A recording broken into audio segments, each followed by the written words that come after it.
वार्ता से पहले ट्रंप की ईरान को बड़ी चेतावनी, डील नहीं हुई तो दर्दनाक चोट देंगे, यह ट्रंप की तरफ से कहा गया। ईरान के पास अब कोई सेना नहीं है, ट्रंप का यह दावा। हालांकि ट्रंप शुरुआत से बोलते आए हैं कि उन्होंने नेवी, एयरफोर्स, सेना सब कुछ खत्म कर दिया है। जिस तरह से अमेरिका की तरफ से हमलों को अंजाम दिया गया ईरान के अंदर, अमेरिका के साथ युद्ध में हारा है ईरान।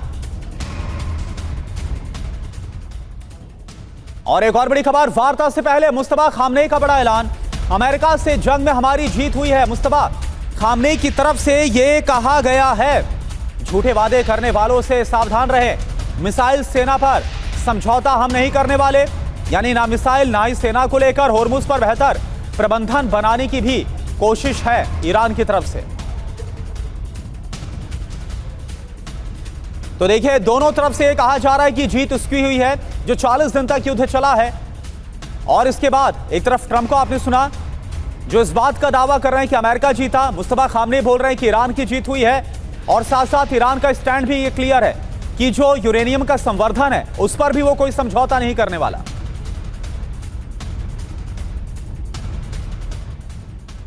तो आप देखिए, बातचीत से पहले ही, वार्ता से पहले ही जुबानी जंग तेज हो गई है। क्या हो रहा है, ट्रंप की धमकी क्या है और मुस्तफा का ऐलान क्या है, दोनों आप देखिए। ट्रंप की धमकी यह है कि अगर डील नहीं हुई तो उनके लिए बहुत दर्दनाक, किसके लिए, ईरान के लिए। मुस्तफा क्या बोल रहे हैं, मुस्तफा खामनेई, हम ना पहले युद्ध चाहते थे और ना ही अब हम चाहते हैं।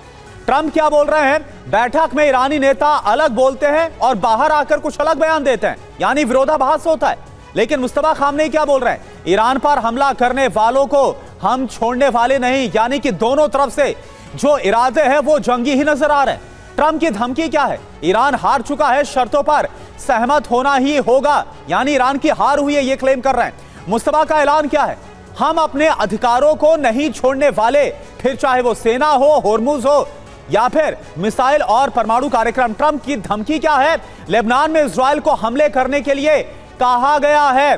मुस्तफा का ऐलान, होर्मुज पर अपनी पूरी नीति को हम बदल देंगे। और पहले भी ईरान की तरफ से टोल वसूली की जो बात है वो कही गई थी। और मनीष झा इस वक्त हमारे साथ जुड़े हुए हैं। मनीष, एक बात बताइए, आखिरकार क्या वाकई में वार्ता कोई मतलब है? क्योंकि शर्तों को लेकर पहले से खींचतान मची हुई है। जो अमेरिका नहीं चाहता वही ईरान बोल रहा हम करेंगे, परमाणु संवर्धन भी करेंगे, मिसाइल कार्यक्रम को जारी रखेंगे, हम सब कुछ वो करेंगे जो अमेरिका नहीं चाहता।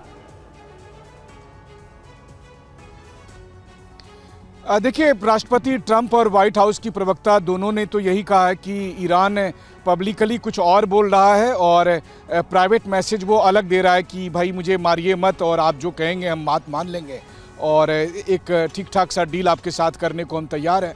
सच्चाई क्या है किसी को नहीं पता कि ईरान में मुस्तफा खामनेई का ये बयान है या उनके नाम पर ये बयान दिए गए हैं, क्योंकि किसी ने भी मुस्तफा खामनेई को 28 फरवरी के बाद नहीं देखा है। दूसरी बात है कि अगर ईरान ये कह रहा है कि हम इन सब चीज़ों पर समझौता नहीं कर रहे हैं तो फिर वो किस चीज़ के लिए बात करने इस्लामाबाद जा रहे हैं।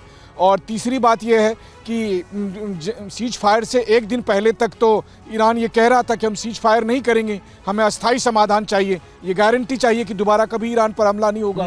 लेकिन अभी बिना किसी गारंटी के वो सीज फायर कर गए हैं।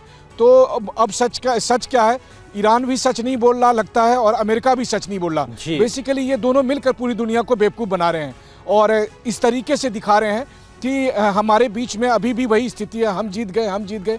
हाँ, इन सब के बीच में एक सवाल है कि ये दोनों लड़ रहे हैं वो तो अलग बात है, लेकिन एक सवाल ये है कि ईरान को भी ये अधिकार नहीं है कि वो हॉर्मुज स्ट्रीट में गुजरने वाले जहाज़ों से लेवी वसूल करे, क्योंकि वो एक इंटरनेशनल जलमार्ग है।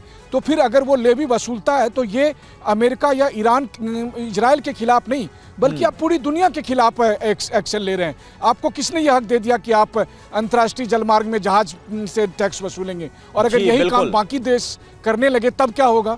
तो ये एक बड़ा सवाल है जिसका जवाब अभी आना बाकी है।